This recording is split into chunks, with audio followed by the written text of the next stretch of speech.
Ini berkenaan dengan PRN Negeri Johor. Adakah PRN Negeri Johor ni akan berlaku dalam masa yang terdekat?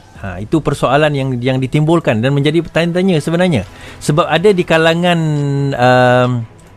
di kalangan penganalisis, di kalangan ahli BN sendiri yang menjangkakan bahawa pilihan raya boleh berlaku dalam masa yang terdekat. Pilihan raya negeri Johor boleh berlaku dalam masa yang terdekat. Saya dah kata hari tu bahawa Johor akan tumbang. Tapi tak tumbang-tumbang juga. Jadi kita tengok apa yang Khalid kata.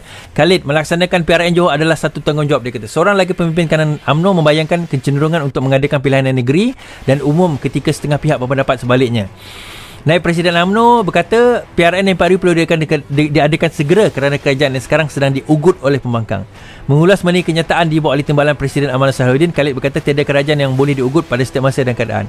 Mengadakan PRN Johor bukan tindakan tidak bertanggungjawab, malah ini sebenarnya tanggungjawab. Kita mesti mengembalikan mandat rakyat kepada rakyat apabila kerajaan dalam kedudukan yang terlalu rapuh dan tidak stabil. Mengaku pun kau. Dan kau yang henat, apabila nak macam mana? Bukannya terus-menerus berkeras bahawa kita punya kuasa, apalagi kita terpaksa minta sokongan pembangkang, katanya dalam kenyataan hari ini. Kabar angin mengenai kemungkinan DUN Negeri Johor akan dibubarkan semakin bertiup kencang ketika orang ramai masih lagi berdepan dengan ancaman COVID. Sebelum ini, beberapa pihak sudah membayangkan kemungkinan PRN, termasuk Ketua Penerangan BN, Isham Jalil. Dia menjangkakan PRN akan diadakan 3 hingga 4 bulan akan datang. Okey, dia terpulang kepada Johor. Ini berlaku ketika kerajaan Johor mentadbir negeri itu dengan kelebihan 1 kerusi berbanding Pakatan Harapan. Semalam, The Star memetik kenyataan Salahuddin menyatakan mereka akan menarik balik sokongan kepada Perdana Menteri jika PRN Johor diadakan sekarang. Untuk rekod, kerajaan pusat dan PH menandatangani perjanjian MOU bagi melaksanakan transformasi dan kestabilan politik. Nah tuan-tuan, dia macam ni. Kenapa PRN Johor ni BN UMNO ni nak sangat buat dalam masa yang terdekat, dan kenapa kita enggan nak melakukan dalam masa yang terdekat di samping kita bercerita tentang COVID. Di dalam UMNO tu sendiri pun masih ada 2 grup, sama ada mereka nak sampai habis penggal ataupun mereka nak buat PRN dalam masa yang terdekat. Kebanyakannya mereka nak pilihan raya ini berlaku dalam masa yang terdekat. Ada di kalangan mereka nak pilihan raya ini berlaku dalam masa yang terdekat. Kenapa? Kerana Perhimpunan Agung UMNO. Macam saya sebut hari itu, Perhimpunan Agung UMNO itu didelaykan atas tujuan mereka nak supaya golongan Zahid and the gang ini masih lagi terus berkuasa. Kerana sekarang ini yang memegang kerajaan bukan Zahid and the gang. Mereka bukan yang memegang kerajaan. Mereka masih lagi di bawah kes mahkamah dan sebagainya, terdedah dengan kes-kes tersebut. Jadi ini menimbulkan satu pertikaian yang paling besar di dalam UMNO, tak pernah berlaku di dalam sejarah UMNO sepanjang UMNO memerintah selama ini. Selama berpuluh tahun UMNO memerintah, inilah merupakan konflik yang paling besar di samping konflik 1988 dahulu. Tetapi ini lagi besar, tuan-tuan. Kenapa? UMNO memerintah dalam keadaan dia tidak ada majoriti. UMNO hanya lebih kurang dalam 30 kerusi sahaja, tak sampai 40, 39, 38 kerusi. Dan dalam 30 lebih kerusi itu pun mereka berpecah sesama sendiri.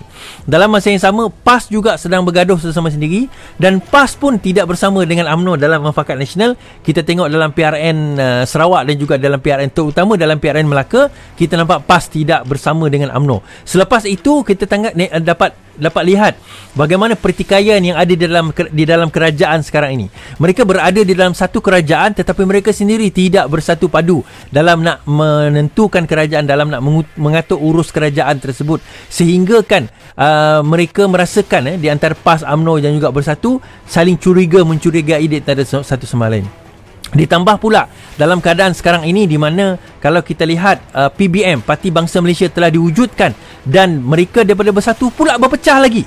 Dahlah mereka berpecah sebelum ini, sekarang ini berpecah lagi untuk membentuk satu parti yang baru pula, di mana dikatakan lepas ini Zuraidah pula akan menyertai parti tersebut dan mereka akan bertanding dalam pilihan raya yang akan datang ini. Now, this is something yang very interesting. Ada orang kata kau sangat naif tentang politik Is. Itu kadang-kadang bila kita kata kita sangat naif tentang politik, you have to look at yourself whether you are too naif tentang politik atau tidak. Apabila kau buat keputusan, yang keputusan itu akhirnya makan diri. Saya tak nak komen pasal kawan saya berkenaan dengan Saifuddin Abdullah dahulu, bagaimana dia daripada UMNO dibuang oleh UMNO, lepas tu diambil oleh PKR. Dahlah diambil oleh PKR, kita jadikan calon. Dahlah kita jadikan calon, menang, kita bagi pula full ministership. Lepas itu dia khianat pula. Tuan-tuan, takkan kita tak boleh belajar daripada itu? Takkan kita tak boleh belajar daripada perkara tersebut? Ada yang tulis tadi, dia kata Is, nampaknya masih lagi kartel ni dalam parti kita. Memang masih ada. Ada orang tak nak menerima hakikat tersebut. Kita kata you tak nak terima hakikat tersebut. Dia macam ni lah. Saya pernah baca buku Syed Abu Ala Al-Maududi. Dia kata, apa yang kita nak dan realiti dua benda yang berbeza. Kita boleh naik satu kereta api yang sangat laju. Kita nak supaya kalau aku terjun daripada kereta api ni, aku takkan cedera. Aku terjun takkan cedera. Aku terjun takkan cedera. Bagaimanapun kuat otak kita kata kita takkan cedera, cubalah terjun. Kita akan tetap cedera. Sebab apa yang kita nak dengan realiti itu berbeza. It's not about how much. Walaupun otak, akal kita mengatakan no. Tetapi kita kena tengok realiti yang berlaku sekarang ini. Nah, dalam masa yang sama juga, musuh kita lemah, tuan-tuan. Dalam masa yang sama juga musuh kita lemah. Saya tunjukkan bagaimana sekarang ini Taqiyuddin dan juga Khairuddin cabar-mencabar. Sebelum itu sebelum kita bercakap tentang pengkhianat-pengkhianat ini, kita tengok pula keadaan dalam negara kita daripada segi pentadbiran. Sekarang ini speaker mengatakan bahawa pendengaran PSC isu Azam Baki tidak akan dibuat secara umum. Mesyuarat Jawatankhas Khas PSC yang diwujudkan pada Rabu akan datang untuk membincangkan pegangan saham ketua SPRM tidak akan dibuka kepada orang ramai begitu peraturan Majlis Mesyuarat Dewan Rakyat. Speaker Parlimen Azhar Harun berkata peraturan itu pakai bagi semua prosiding PSC. Peraturan mesyuarat tidak membenarkan prosiding terbuka. Tuan-tuan, dia bukan masalah isu peraturan mesyuarat atau tak peraturan mesyuarat. Ini melibatkan kepentingan awam. Dan saya percaya Parlimen mempunyai discretion untuk membenarkan perkara ini dilihat kepada umum. Itu saya kata justice not only need to be served, kita mesti lihat juga. Kita mesti dilihat being just dalam apa yang kita lakukan. Itu perkara yang sangat penting. Jadi benda ini bila dia tak berlaku, jadi kita nampak keadaan bagaimana pentadbiran kita adalah pentadbiran yang cacah merbah. Pentadbiran yang tidak telus. Pentadbiran yang tak akan mampu nak mengeluarkan rakyat daripada kemelut harga barang yang semakin meningkat, pekerjaan yang semakin kurang, bisnes dan juga ekonomi yang semakin meruncing, hutang negara yang semakin meningkat. Kita tak boleh menafikan perkara-perkara ini, tuan-tuan. Kan dengan banjir besar yang berlaku, kerajaan tak boleh buat apa-apa. Kerajaan tak boleh buat apa-apa. Hari ini Otai Reformis ada mengemukakan saman kepada Kerajaan Negeri Selangor dan juga Kerajaan Persekutuan kerana menyebabkan kerosakan harta rakyat. Boleh atau tak boleh, dia guna thought lah. Boleh atau tak boleh, itu persoalan lain. Tetapi hari ini mereka nak memulakan saman tersebut. Dan juga kalau kita tengok apa yang berlaku kepada PAS dalam PAS sekarang ini, apabila Khairuddin dipecat daripada Jawatankuasa Khas, daripada Jawatankuasa PAS Pusat, dia mendakwa bahawa dia dipecat kerana pendiriannya terhadap Mufakat Nasional dan Perikatan Nasional. Taqiyuddin cabar Khairuddin buat dakwaan dipecat kerana MN dan PN. Timbul tanya-tanya kini mengapa Ahli Parlimen Kuala Nerus Muhammad Khairuddin dipecat daripada jawatankuasanya sebagai anggota AJK PAS Pusat. Di sebalik tanggapan umum bahawa digugurkan kerana pendiriannya terhadap Mufakat Nasional dan Perikatan Nasional, hari ini seorang pemimpin PAS menegaskan sebaliknya. Malah Setiausaha Agung PAS Taqiyuddin Hasan mencabar Khairuddin atau mana-mana pimpinan menyatakan bahawa isu MNPN adalah punca pemecatan tersebut. Adakah dia berani menyatakan bahawa ini soal pendirian MNPN? Kalau dia berani, buat kenyataan lah. Saya dipecat kerana ini. Kalau berani, silakan, katanya kepada media. Menurut Taqiyuddin, dia tahu benar apa yang berlaku dalam mesyuarat yang memutuskan pemecatan tersebut kerana menjadi sebahagian daripada anggota pertemuan berkenaan. Sebelum ini, Ahli Parlimen Kota Baru itu ditanya mengenai punca pengguguran Khairuddin daripada Badan Atasan PAS itu digambar kerana pendiriannya terhadap MN yang dimenterai bersama UMNO. Taqiyuddin malah berkali-kali menegaskan bahawa keputusan tersebut tidak ada kena mengena langsung dengan isu MN dan PN. Not at all. Walaupun saya tak nak menghuraikan puncanya, tetapi sama sekali tak ada kaitan dengan MN atau PN. Kesemua keputusan PAS mengetepikan Khairuddin yang merupakan salah seorang pemuka utama PAS sebelum ini daripada Jawatankuasa PAS mengejutkan orang ramai. Okey. Kemarin Khairuddin membuat kenyataan pertama dengan menegaskan bahawa wajib untuk mengusahakan perpaduan antara PAS dan UMNO. Taqiyuddin berkata tindakan undang-undang boleh dikenakan kepada pihak yang membuat kenyataan bahawa pernyataan Khairuddin berpunca daripada isu MNPN. So Khairuddin semalam membuat kenyataan, dia kata Khairuddin yang dipecat daripada Jawatankuasa PAS mengingatkan hukum syarak wajib untuk mengusahakan perpaduan antara partinya dan UMNO. Okey, yang ni 14 Januari 2 hari lepas. Ramai yang menangis kesyukuran kerana perpaduan ini. Ini ia kenyataan pertama Muhammad Khairuddin setelah penyikirannya daripada kepimpinan PAS. Dia yang paling utama sebenarnya, tuan-tuan, dia ada dua sebab utama kenapa PAS memecat Khairuddin. Ini menurut tanggapan umum. Yang pertama, masalah disiplin akhlak. Yang kedua, masalah dikatakan, ini bukan saya cakap, ini dikatakan yang tersebar sekarang ini, masalah disiplin akhlak. Ada yang mengatakan demikian. Kedua, ada yang mengatakan kerana isu beliau mengkritik kepimpinan presiden.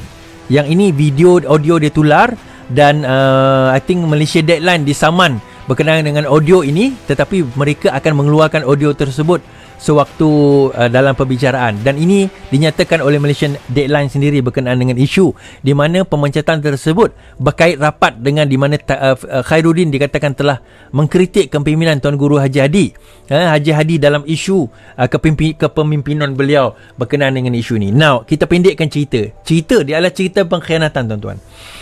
Kenapa dia dipecat itu tak penting. Akhlak ke, sebab dia mufakat PNBN ke, sebab dia isu dia kritik presiden ke, that's irrelevant. Yang penting adalah kita nampak dekat sini bahawa semakin hari kerajaan bila mereka memegang kuasa, mereka berada dalam keadaan semua berlumba-lumba nak memegang jawatan tersebut. Itu yang pertama. Kedua, mereka dah mulai cantas-mencatas di antara satu sama lain, menampakkan keburukan diri mereka sendiri dalam memahami apa orang kata sebab sebenar. Dia dah hilang punca dan arah sebagai pemerintah. Mereka dah hilang punca dan arah sebagai pemerintah. Kalau dulu mereka bercerita tentang nak minta duit daripada pusat, kerajaan pusat dah bagi ratusan juta kepada Kelantan. Ratusan juta. Tahun lepas 2020, kerajaan pusat bagi 200 juta. Dia tak cakap lah royalty ke wang ihsan, tetapi menurut Zafrul 200 juta telah dibayar kepada kerajaan Kelantan. 2021 200 juta juga telah dibayar kepada kerajaan Kelantan.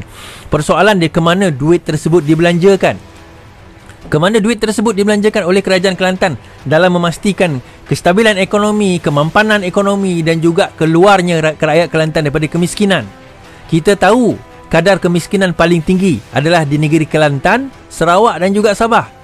Berdasarkan fakta, berdasarkan data daripada IKASI, mereka yang miskin dan miskin tegar paling ramai di Kelantan, Kedah, Sarawak dan juga Sabah. Jadi bagaimana tiga negeri nak mengeluarkan rakyat daripada keadaan kemiskinan tersebut?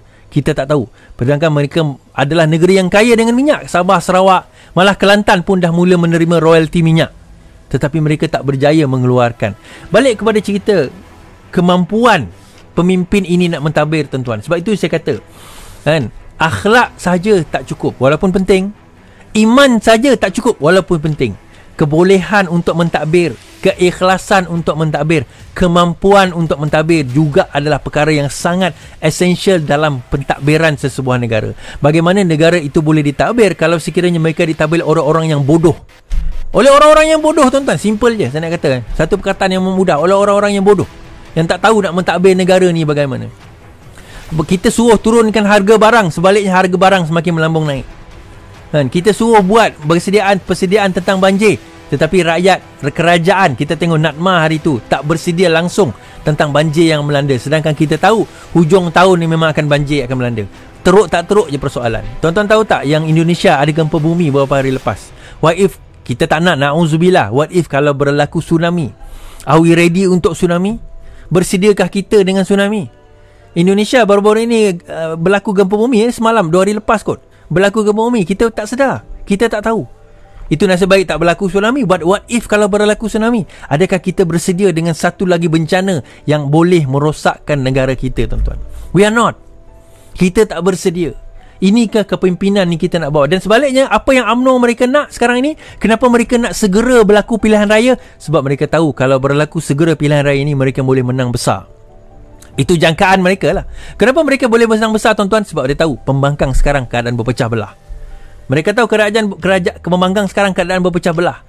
Kalau sekiranya pembangkang itu bersatu nak mengangkat Datuk Seri Anwar Ibrahim menjadi Perdana Menteri Malaysia tanpa ada orang kedua, orang ketiga, orang keempat, Datuk Seri Anwar Ibrahim sebagai Perdana Menteri Malaysia, mereka takkan boleh dan bisa untuk nak menang dalam pilihan raya ini. Tapi mereka berjaya pecahkan. Mereka gunakan pejuang, mereka gunakan parti-parti pembangkang yang lain untuk memecah undi pembangkang.